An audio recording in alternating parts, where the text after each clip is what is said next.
Hi friends, welcome to our YouTube channel. ಇವತ್ತು ನಾವು ದೊಡ್ಡಕಾಯಪ್ಪನ ಬೆಟ್ಟದ ಹತ್ರ ಹೋಗ್ತಾ ಇದ್ದೀವಿ. ತುಮಕೂರಿಂದ 35 ಕಿಲೋಮೀಟರ್ ಡಿಸ್ಟೆನ್ಸಲ್ಲಿದೆ. ನಿಯರ್ ಸಿದ್ಧರು ಬೆಟ್ಟದಿಂದ 3 ಕಿಲೋಮೀಟ್ರು ಡಿಸ್ಟೆನ್ಸಲ್ಲಿದೆ.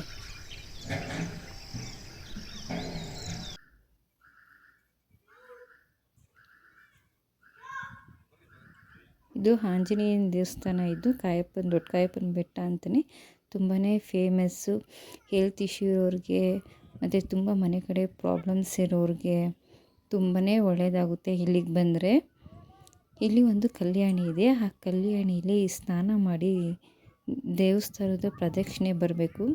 5 ದಿನ 9 ದಿನ ಅಲ್ಲೇ ಸ್ಟೇ ಆಗಿದರೆ ನಿಮ್ಮ ಸಮಸ್ಯೆಗಳೆಲ್ಲ ನಿವಾರಣೆ ಆಗುತ್ತೆ. ಇಲ್ಲಿ ಈ ದೇವಸ್ಥಾನಕ್ಕೆ ಬಂದರೆ ತುಂಬ ಪವರ್ಫುಲ್ ದೇವಸ್ಥಾನ ಇದು.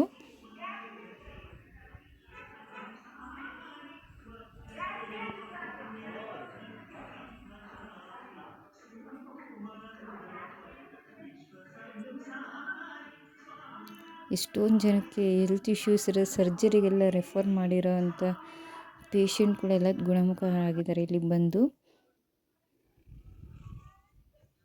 ನಮಗೂ ಇದ್ರ ಬಗ್ಗೆ ಗೊತ್ತಿರಲಿಲ್ಲ. ನಾವು ಅಲ್ಲಿ ಹೋದಾಗಲೇ ಗೊತ್ತಾಗಿದೆ ಇಷ್ಟೊಂದು ಫೇಮಸ್ ಆಗಿರೋ ದೇವಸ್ಥಾನ ಇದೆ. ಒಂದು ಸಲನೂ ನಾವು ಬಂದಿಲ್ವಲ್ಲ, ಇದ್ರ ಬಗ್ಗೆ ನಮಗೆ ಗೊತ್ತೇ ಇರಲಿಲ್ಲ ಅಂತ.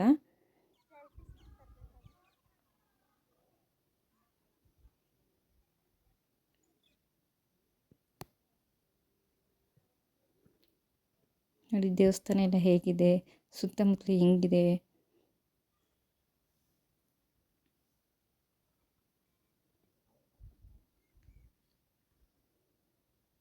ಮತ್ತು ಅಲ್ಲಿ ಒಂದು ಕಲ್ಯಾಣಿ ಇದೆ ಅಂತ ಹೇಳಿದ್ನಲ್ಲ ಆಗಲೇ. ಆ ಕಲ್ಯಾಣಿಲಿ ಹೆಂಗಸರುಗಳು ಹೋಗಿ ನೀರು ತಗೊಂಡು ಸ್ನಾನ ಮಾಡೋಂಗಿಲ್ಲ. ಗಂಡಸರುಗಳೇ ಆ ನೀರನ್ನ ತಕ್ಕೊಡ್ಬೇಕು. ಅದರಿಂದ ಹೆಣ್ಮಕ್ಳು ಸ್ನಾನ ಮಾಡ್ಕೊಬೇಕು. ಅಲ್ಲಿ ಹೆಣ್ಮಕ್ಳು ಕಲ್ಯಾಣಿ ಒಳಗಡೆಗೆ ಎಂಟ್ರಿ ಇಲ್ಲ. ಇದು ಭೂತಪ್ಪನ ದೇವಸ್ಥಾನ. ಆಂಜನೇಯನ ದೇವಸ್ಥಾನ ಇದೆಯಲ್ಲ, ಅದರ ಆಪೋಸಿಟ್ ಇರೋದು ಇದೇ ಕಲ್ಯಾಣಿ. ತುಂಬಾ ಚೆನ್ನಾಗಿದೆ. ಒಂದ್ಸಲ ವಿಸಿಟ್ ಮಾಡಿ. Near by Tumakuru. ಲೊಕೇಶನ್ ಅಂತೂ ತುಂಬಾ ಚೆನ್ನಾಗಿದೆ. Thank you friends.